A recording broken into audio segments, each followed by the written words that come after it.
Well,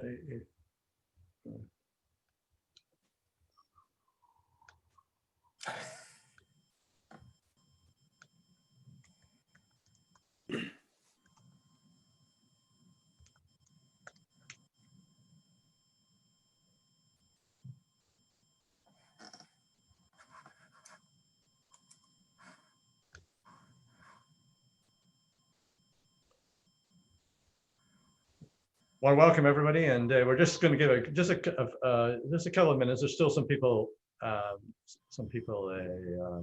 entering, so we'll be starting in about 2 minutes. So welcome.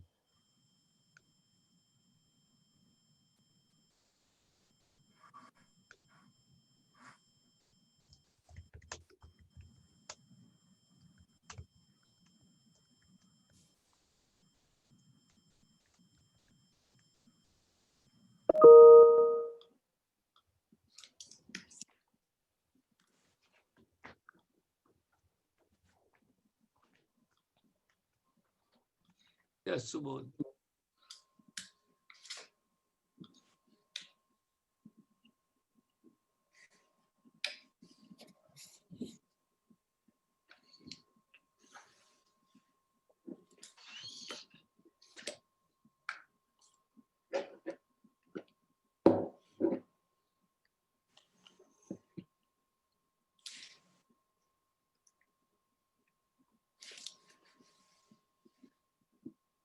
So I think we'll start now. So I want to welcome everybody, and on behalf of all of my colleagues at the Merrick School of Business, I want to thank you for coming. I'm Murray DL, and I'm the dean at the Merrick School of Business. And it's great to have so many people, friends, come and help us to celebrate the launch of Management and Business Review, MBR, we call it for short. It's a new journal sponsored by 12 leading business schools, including University of Baltimore. And you're going to hear a lot more about that shortly.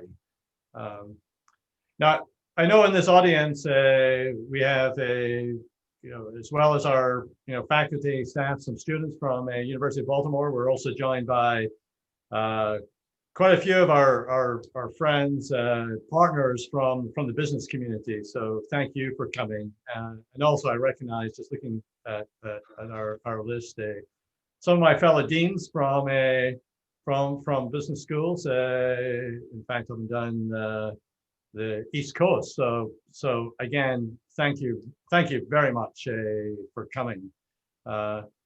Just a brief logistics instructions. The talks are going to be very, very short, and there's a chance for you to ask, some questions and do some Q&A. So if you would use the Q&A button on my screen, that's the button on the right for questions and answers. Feel free, of course, to chat with each other using the chat button, but preferably use the Q&A for questions and answers. And after the team, the MBR team have spoken, I'm going to kind of put it up to the audience for some questions and answers. To get started and to formally welcome you on behalf of the University of Baltimore, let me introduce you to our president, President Kurt Schmoke. So Kurt, some remarks. Thank you. Well, thank you very much, Murray, and I will abide by your rule to keep it short and sweet. I want to thank everyone for allowing me to celebrate alongside of you and the team who brought us Management and Business Review. The co-editors-in-chief established a bold vision for the launch of this journal, and I think it's simply stated in the title of the first issue, Preparing for a World Transformed. Now, many of you may not realize, but we at the University of Baltimore, particularly the Merrick School of Business, we're about just a few years shy of our centennial. So the publication of Management and Business Review could not have come at a more propitious time. I spent a fair amount of time meeting with business leaders in business schools and in corporate world. And I'm always impressed with their view that the faculty at the Merrick School of Business at the University of Baltimore really punches above its weight class. And in my view, the launch of Management and Business Review is another example of that faculty punching above its weight level. So let me just congratulate Professors Wally Hopp, Chris Ittner, and of course our very own Cal Singal for their successful launch of Management and Business Review. It's an accomplishment that I know was years in the making. Your vision to create a business journal that showcases the pressing management concerns in the world today, and one that also brings the ideas of leading thinkers from academia and industry together, is creating a compelling knowledge for business leaders and will certainly enhance the education of our students and students around the globe. I particularly want to say thank you to Cal. No doubt your breadth of experience with the production and operation management journal gave the MBR team an advantage in publishing, something that I hear now you're going to take on the Harvard Business Review. I know it's going to be very successful. Your dedication to building a high quality journal that offers an opportunity to disseminate a large swath of knowledge to the world is not only commendable, but deeply needed today. So let me conclude by saying to the entire team at MBR, from the editors to contributors to reviewers and to the 12 business schools, including the Merrick School of Business, who invested in MBR, thank you for all that you did thus far to launch the journal, and I wish you much success in the years to come. All the best to you. So thank you very much, Kurt. I appreciate that. And following that, we have a rich tradition, I think, at the Merrick School for starting things.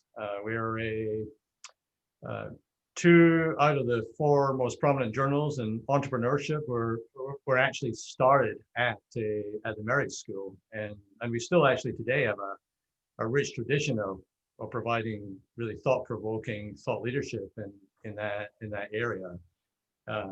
We, in terms of practice for business, we had for one of the kind of notable decision systems for industry. It was called Zoom.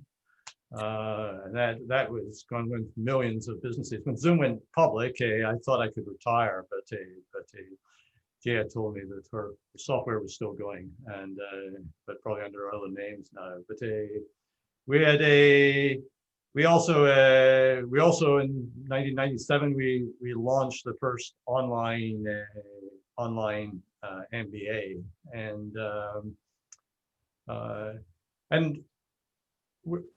not only did entrepreneurship, we were used to launching journals in broad management areas. In fact, 4 of the faculty here were the 4 founding faculty for the Production Operation Management Society, and we still edit that journal here. So, we're proud of starting things, and we know that these things last. So it's great to be involved with Management and Business Review, MBR, because we feel that it's very appropriate for the mission of the Merrick School of Business, and we also think that this is going to be an endeavor which is going to have a big impact on the world of business.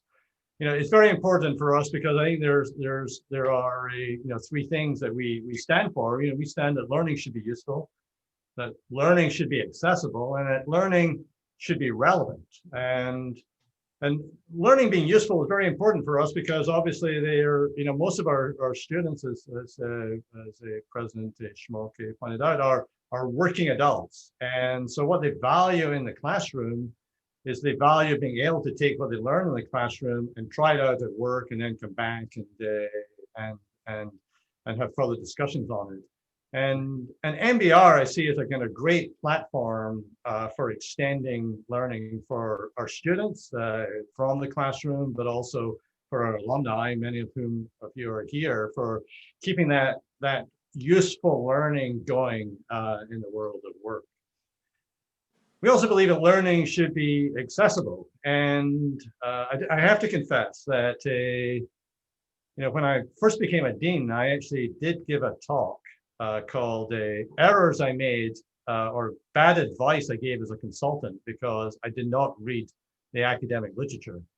And I'm not going to give the whole talk today, but I was sort of bored one weekend, nothing to do, and I decided I'd start reading academic journals again and discovered that actually some of them were quite pertinent to work I'd done, and that regretfully I'd given the wrong advice. And so I think the accessibility of knowledge is something that, as academics, we've got a kind of responsibility to make sure is there for the public. And that's one thing I think that MBR does. If you've opened the first edition, you can see how accessible it is.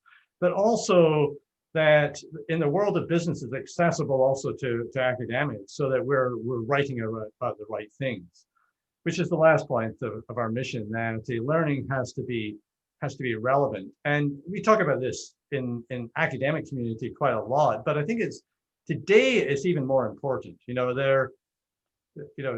We've been running a series, and I see some of our speakers for that series are here today as well. We've been running a series about the world of business post-COVID, and we clearly come to the obvious conclusion that this is not a brief interruption in time that we're going through at the moment. That we're going to face profound transformation, a world transformed, as the headline for MBR says. And so, what business leaders are looking for are new approaches, new answers. And so MBR, I think, provides a platform where business thinkers, business practitioners, business leaders, scholars can really come together to create the best thinking that will push us forward and provide the relevant answers for tomorrow's world. I'm very blessed in being able to fulfill this mission at the Merit School because we have great boards from industry, and around me as the deans, we have the Dean's Advisory Council. So I'm going to introduce to you, I'm going to say a few remarks, the chair of our Dean's Advisory Council, Laura Newman. Laura, well known in the Baltimore community as a leader with a record of delivering results both in the public sector and private sector. Probably one of the few people to been a CEO both in the public sector and in the private sector. She's a company builder.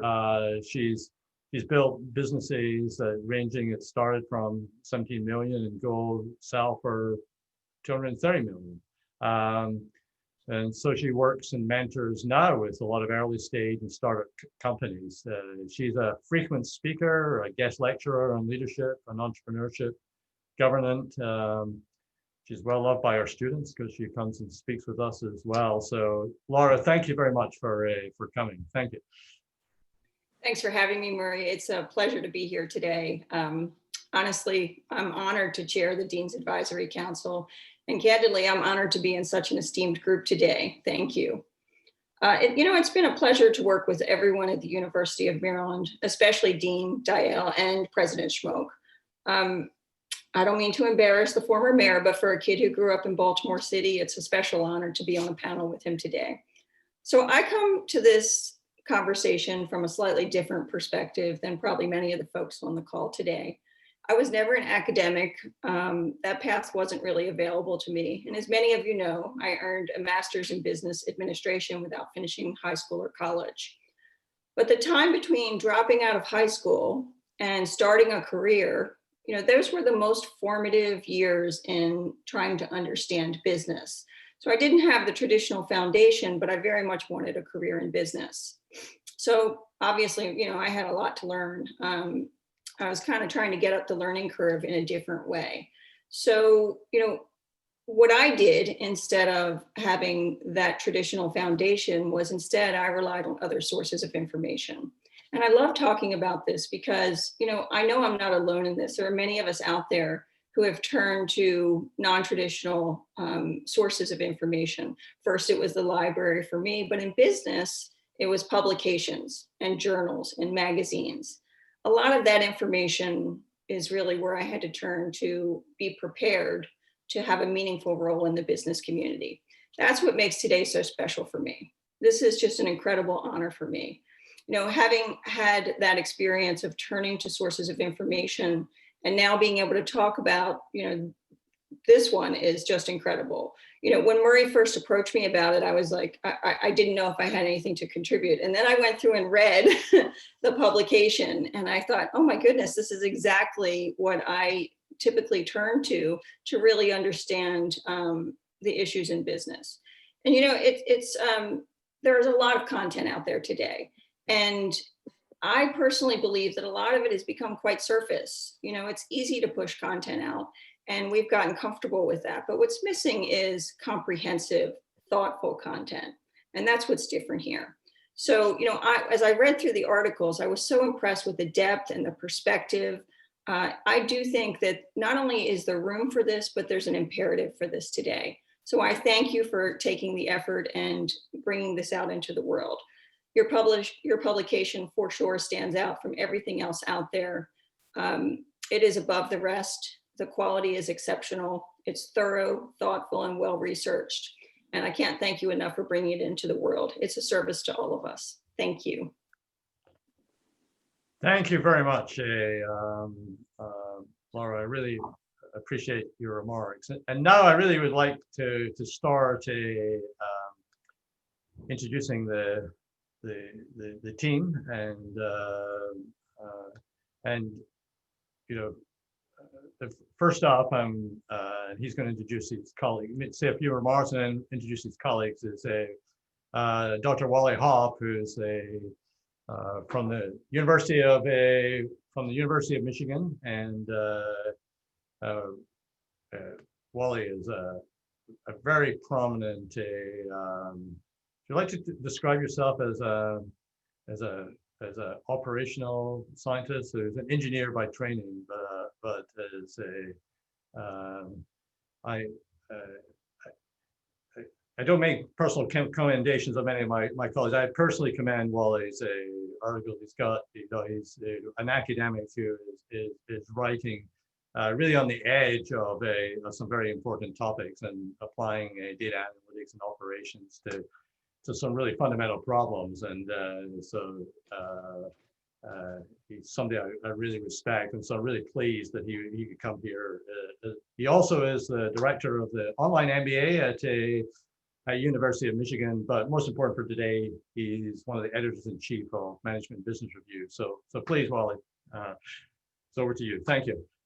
Well, thank you, Dean DL, for that introduction and also for having me at this event. It's a thrill to be celebrating the launch of Management and Business Review. It seems like a long time since Cal Shingal first approached me at an Informs meeting with this glimmer of an idea that he had to create a new journal. And it took him about 90 seconds to convince me why we should have MBR. And it was exactly what Dean DL said about the need for communication between management scholars and management practitioners. And there's just not enough of that. And so more and better platforms for doing that are important.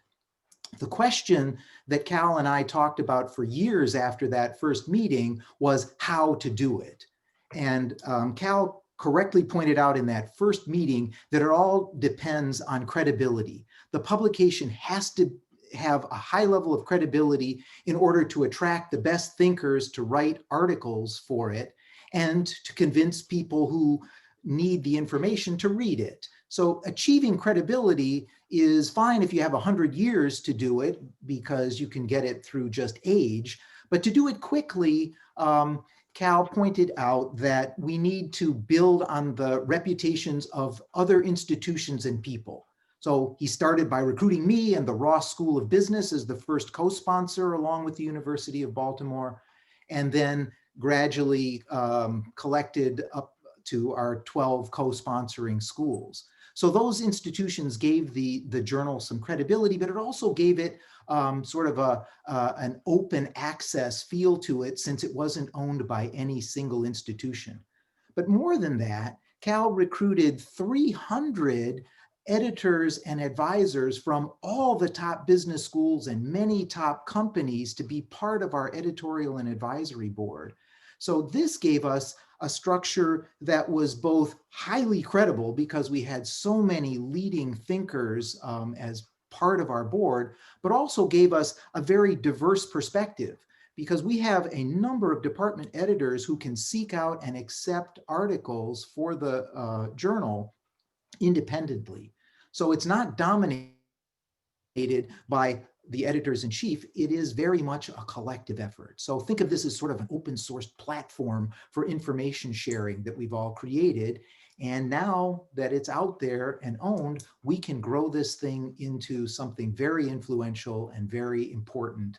And I'm looking forward to that. So it's an amazing thing. I think Cal Shingal is probably the only guy that could pull this off. He did it with production and operations management, and he did it again with MBR. So it's an amazing accomplishment.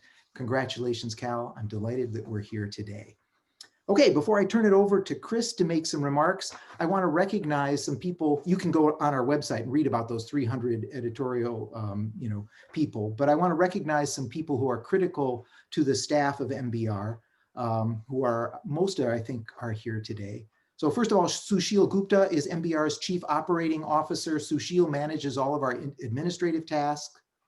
Subodha Kumar is MBR's executive editor. He manages the work of those 300 people on the editorial team. Jaya Shingal is MBR's managing director. She coordinates editorial and administrative tasks and oversees the entire supply chain, a topic near and dear to an operations person. Molly Haight is our senior editor. She uses her editorial prowess to ensure that our articles are a pleasure to read, which is absolutely critical for a journal like this. Anup Srivastava, who I don't think is with us today, is our deputy editor-in-chief, and he will edit our online-only articles. And finally, Brooke Burton and Jyoti Shingal are our advertising managers, and thanks to them for helping us get advertising for the journal. With that, I'm going to turn over the podium to Chris Ittner, who is EY professor and the chair of the accounting department at the Wharton School of Business at the University of Pennsylvania. Chris is an editor at the Accounting Review, one of the top, maybe the top academic accounting journal, and he holds several other editorial positions, of which by far the most important is that he is one of the 3 co-founding co-editors of MBR. Chris, the Zoom room is yours. Thanks, Wally. Let me be blunt. Here's our goal. We want to be the premier outlet for academics and other management leaders to share their knowledge with managers. Okay, not a small little objective, that's it. Now you may say, well, how are you going to do this, right? This is a crowded space. We got hundreds of business journals out there, right? Everywhere from, this was mentioned earlier, people putting little sound bites from research out there that who knows whether it has anything to do with what the research said. To, you can read The Economist. I like reading The Economist when they have the little blurbs about research, but they don't go very in depth. To probably our closest competitors, which would be Harvard Business Review and Strategic Management Journal. Okay, so the question is, okay, how are we going to achieve this goal, which is clearly, I think, within our realm? How are we going to do that? And here's how we're going to do it. First of all, as people have said, this has got to be important managerial topics. But one thing we want to do here is everything we want to do here has a foundation in research. Now that doesn't necessarily mean about 20 years, right? How can I consolidate that into something that's important for managers? Now, if we learn nothing else from the COVID crisis, it's the importance of evidence-based decision-making. We're trying to really build up this whole notion of evidence-based management, right? What is the research that's been done that we could use to inform managers to make better decisions with this? The other thing that's really going to set us apart, and Wally started to talk about this, we want to do this from a broad perspective. I mean, one of the issues when you have a journal at one school, Harvard, MIT, Berkeley, where it is, you have top members who are more likely to get their papers published. As Wally said, this is bottom up, right? We want broad perspectives. We want people from around the globe, not just people at a top 10 business school in the United States to be able to publish. We want people from across the functional areas, because clearly the decisions we're making as top managers are not all just what's the strategy of my company. It's operations, it's in my field, accounting and finance. So we want to bring together this depth that you really do not see in the other ones. And obviously, as people talk about, this has got to be accessible to managers.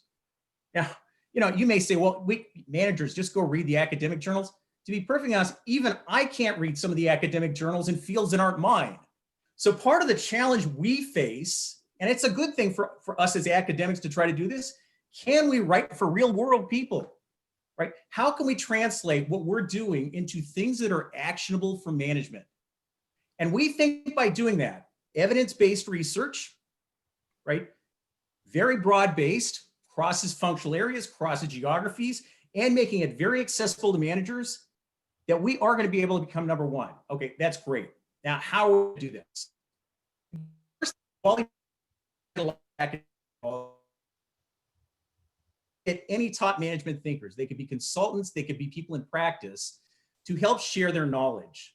So part of what we spend a lot of time doing is, how can we make this more open for people to submit things? Again, this is very hard in something like HBR, Strategic Management Journal, if you're not at those schools. So we have set up this network, right? There's going to be a way for people to really get involved throughout the world in various fields to do this. In lots of ways we've done that. As Wally said, we've got a great editorial board, not just US based or based internationally. They cover about every topic area you could ever think of. So we're going to try to get away from the bias towards certain geographies, any bias we may have to certain topics, by letting the area editors in their field say, these are really important topics that we have here. The other thing is, we want the editor to go out there and look for the top papers that are there. Let's use a marketing or a production development. We want to increase speed to market, right? You see this in a lot of other fields like science. It's really important to get the research out there because it makes a big impact, right? And it can change the way we do business. I would say in business schools so far, it takes a long time for our thoughts to get out there. Let's increase speed to market, because in the rapidly evolving world we're in now, the quicker we can get these ideas out there and the evidence of what works, the better off we're going to be there. So we're going to push that. Again, the other thing, again, it is bottom up, right? We really want people from the bottom. If they think these are good ideas, you try to push those up, right? We don't want the three of us deciding here are the hot topics to cover, which really biases you towards, kind of a certain perspective. We don't want that at all. It really is this network of people throughout the world trying to get the knowledge out there. Again, it's got to be accessible to managers. Now, part of this is in our review process. We're going to push the editors to say, okay, if this is somebody who's not a subject expert in this field, would they even understand this? I always use a test. If I talk to my wife who's in science, right, could I explain what we're doing here? Right, so we're really going to push that. The other thing, as Wally pointed out, we've got a great set of editors, business writers that are going to help us put this in a format that's very accessible. And anybody who's had a chance to read that first issue, right, it is very accessible and very well written. Okay, so last thing is, we want to make sure that these articles stay, and I'll use the voice of the authors. Too often in business publications, the editors write it however the editors want to write this. No, we want to make sure that the authors, this is primarily their document, right? They're getting their ideas across. This is not rewritten to make the thing controversial or sexy. Get the ideas across. We'll make sure that it's accessible through the editorial process, but we want the voice of the authors to get out there, right? Not, the editorship kind of taking over on that. The last thing, now, I know a lot of you are academics out there on this call. What's the incentive to write for a journal like this? We know in most business schools is to publish in peer-reviewed journals. We're peer-reviewed. All our articles are going to go through a peer review, right? So in terms of giving you as an academic an incentive to write papers that are both good for your career and good for management practice, we're providing that forum for you.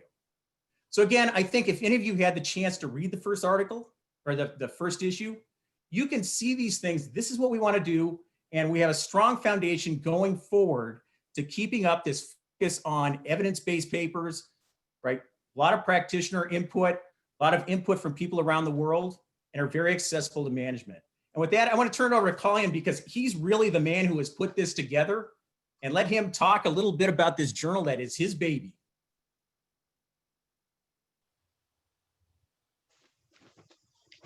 Carl, that's you.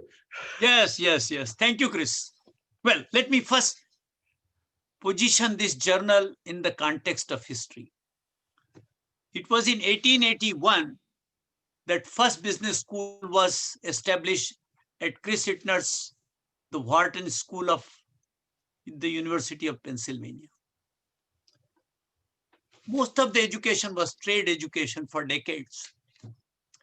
Then around 1960, that is 80 years later, two foundation reports from Ford and Carnegie Foundations, they recommended that business education has to be more rigorous, our research has to be more rigorous. And that led to tremendous benefits. There is explosion of knowledge, and it has added trillions of dollars to the global economy. And a good part of that knowledge was translated, was accessible to managers. But still there was a large part that was not accessible. So it was problem. Second problem, that most of the academics were doing research that could be useful to other academics, and practitioners had no role. And so this is the second goal we have, making accessible, making existing research accessible, and motivate researchers to work on the topics that would be of interest to managers. So this is where we stand. Look at the topic, look at the topics we have covered, look at the geography we have covered. It required the proverbial global village to launch this journal. The formula is very simple. You find Wally Harp, you find Chris Hittner, and 300 more people, and then the rest of them will come. I have not heard from anyone that this is not an initiative worth pursuing. Now, by the way, for people in Maryland, some people think that MBR is Maryland and Baltimore Review. No, this is Management and Business Review. But because we started in Maryland, here is my offer to all of you who are here. We will give you a very special deal. Our first two issues are free for the rest of the world. We'll make it free for all your employees for 2021. And if you want to subscribe for all of your employees in the long term, we will offer you a price you will not be able to refuse. So that is one. Second issue here, that this is not focused on one individual school. This is the global community.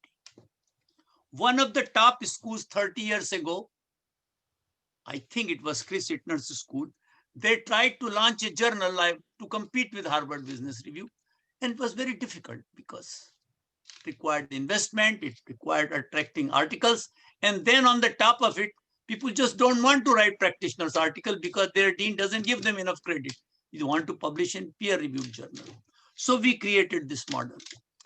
Now, if any school wants to start a journal, they will have to spend tens of millions of dollars in the initial investment. Then fixed cost is in millions of dollars. Harvard Business Review, I don't know exactly what their fixed cost is every year, but it is in millions, perhaps in tens of millions. So we offer every school an opportunity to customize MBR for themselves.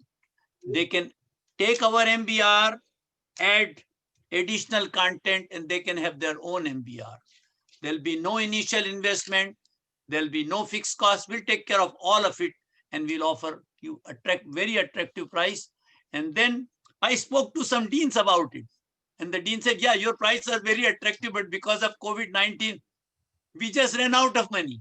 So we have told them that we'll subsidize it for next 2 years. So this is an opportunity for all business schools if there are deans are here.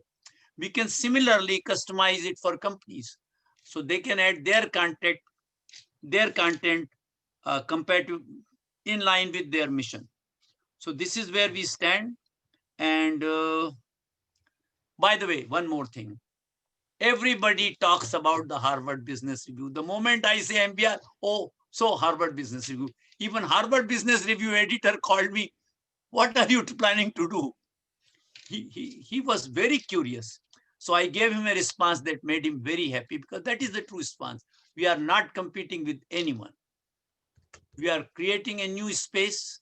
And this is my prediction that because of our Harvard Business Review subscription will actually go up, because we are creating a lot of excitement about publishing in journals like MBR. So this is all I have to add. And in question answer session, if people have questions, we will answer. One more thing, I will let the cat out. This will be in the second issue. We are committed to social transformation. This is not a profit maximization options. I will mention this in the next issue, that if all major companies come together and they make a commitment to focus on climate change, to increase the incomes of the world's 6 billion poor, we will make MBR available to their employees free forever. We are willing to do it for as many as 1 billion potential readers. Thank you. Great. Listen, Carl, thank you very much. And so, we've got Carl gives a vision for how this publication fits with the world. Chris has given a vision of where it fits with in the world of publishing, and I think Wally's giving a good introduction about how it's set up and what it's trying to do.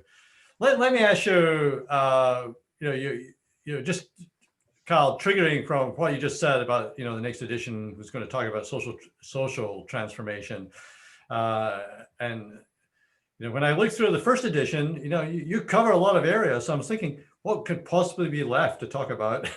So what's coming up in the next couple of editions as you see it? I don't know who wants to take that, whether Carl or Wally. Do you want to take it, Carl or Chris? What's coming up? Healthcare, for one, is in the next issue, and to the question of social purpose, we have an article from an industry organization that has found that many companies are focusing on purpose-driven business. And so we're going to have an article that talks about how they're doing that and how well it's working for them, sort of meshing social purpose and business as concerns. So those are a couple of things in the next issue, but I think you're going to find the second issue to be very rich and diverse in content, just like the first one was. Right. I think one thing we've tried to do is kind of take a portfolio approach to every issue, right? That if you make it too specific, there may not be articles. I mean, people might not even pick up the issue. And when Wally and Cal and I were first talking about this, the whole notion was, if you have a portfolio of articles, everybody should be able to pick up any issue and say 25% of these people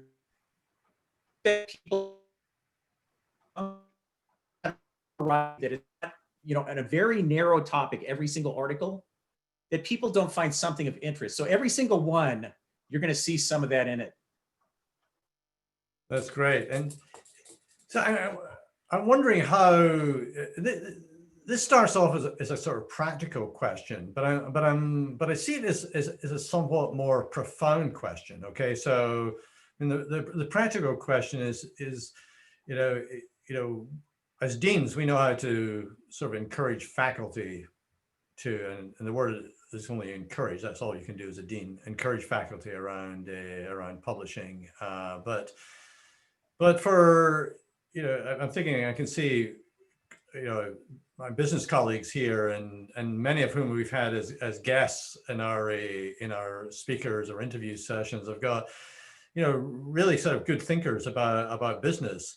How do they get into the journal? I mean, I know apart from just write an article, but how do they get into the journal? And I guess my more profound question here is, there are some good articles in this first edition, which are clearly partnerships between, industry leaders and academics.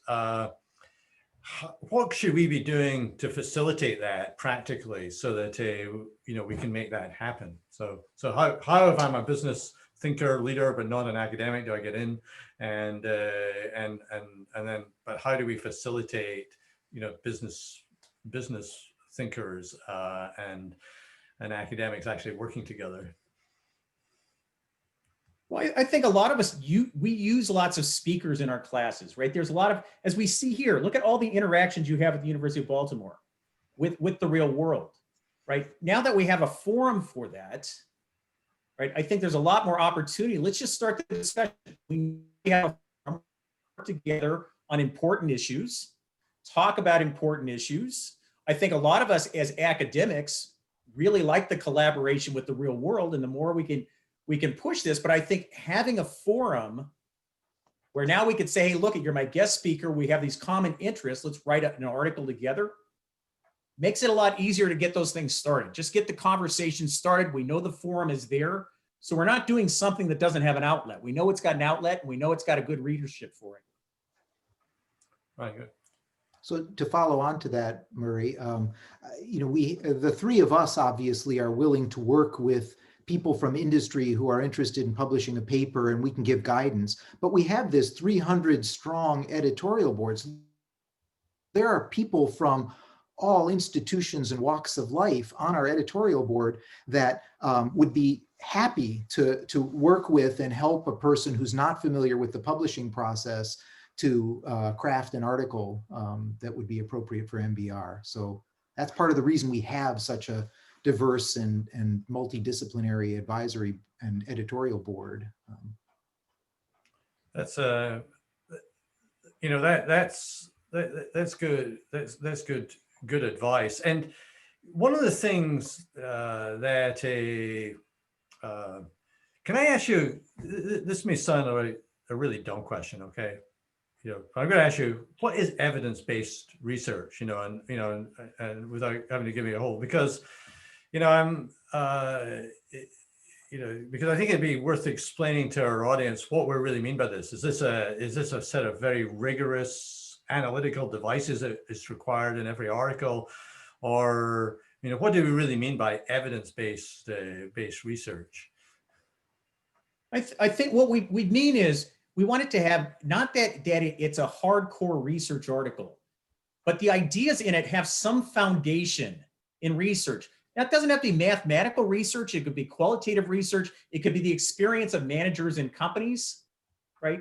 And you can think of data being many different ways of gathering data on things, but it's got some foundation on, we've studied this, we've implemented this, we've tried this. And to be perfectly honest, when the article comes out, right, it may not be but everything they've done is, I've spent my career thinking about this. I've done lots of research, and here's what has come out of it. And part of this is trying to be accessible, right? We don't want to make it, if it's truly, yeah, it's good to have a little math model in it, we'll do a math model. But then we'll explain it in English. But in a lot of these, there is, and I like to use the word foundation. It's not a research paper, but the ideas that have come out have some foundation, right, in experience, in research. And we define research pretty broadly. It's not, it doesn't have to be academic research. But that's all we want, is not just, it's a pure think piece, right? There is something underlying it. And again, we got to make it accessible. So it's not going to necessarily look like academic research. And that's exactly what we want. Right. But we want some transparency for the rationale, right? A lot of times when you read practitioner publications, trade journals and the like, they say, do A, do B, do C, right? But they don't give you any indication for why, right? I mean, is this because 50% of the firms that did A, performed better on some metric? There has to be some kind of logical rationale for the recommendations of a paper. And so when we say that it's evidence-based, we want you to be transparent about the reasoning. And it could be mathematical, as Chris said, but it could also be other forms of logic. We actually do many, right? right? If a reader wants to go in and read the underlying research or evidence, they can do it, right? And some people will, some people won't.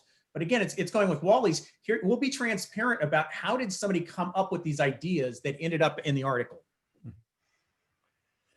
So I think this is a great, we're coming near to what I thought would be the end of our slot, and I'm not seeing any other questions. So I will make a comment after you finish. I have just no, please, you go ahead, because you get the second last word, Carl. The dean always gets the last word. You remember this? We have this agreement. Yes. Well, one of the formulas I have to use for launching this journal is to hire a good dean. When he came from job interview, I knew he's the one who can help. So I told the president, hire Murray and we'll be fine. Now, we have two models of research. Academics write and they are the authors of the article. Nobody can read them other than themselves. I edit a journal, I cannot read most of the articles in that. Then there is the other model of Harvard Business, even a few other journals, where editors rewrite the article. It is no more the author's article. How do you do both so that it remains the author's article and yet accessible? It was a very difficult question. We struggled for a long time, and the solution was extremely simple. Find Molly Haight. And there is Molly, and she solved that problem without anyone telling her what she should be doing. Thank you, Molly. I appreciate it. I really appreciate the work of all the teams. When I read the first edition for myself personally, it reminded me of why I got really kind of interested in business. In my own career, I started off with a PhD, and I decided that I really like business better because you could get things done. But then when I took a spell in consulting, I found that there was really kind of interesting issues on every industry and every company and every functions and new problems to be solved. And I kind of like this edition because I like trolling through both the range of issues and through the range of problems. And so I think you set yourself a very high benchmark for continuing for the future. But clearly, I think today also showing a sort of vision about, I guess as one of the sponsoring deans, what I would say is that, the reason that we want to be sponsors and for the initial edition, and it's, as Carl has said, this is an open platform that we would encourage our colleagues in business education to be part of.